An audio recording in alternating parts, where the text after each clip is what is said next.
देशप्रतिका दार तपाईँ हो।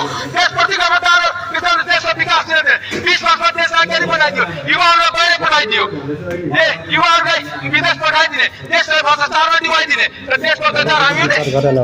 हामी त गुच्चा खेल्न आएको हो।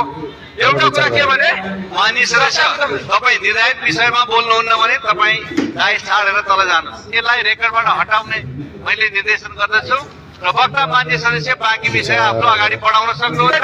पार्टीको दलीय स्टाफले जे निर्देशन दिन्छ त्यो निर्देशन हामी मान्न तयार छैन।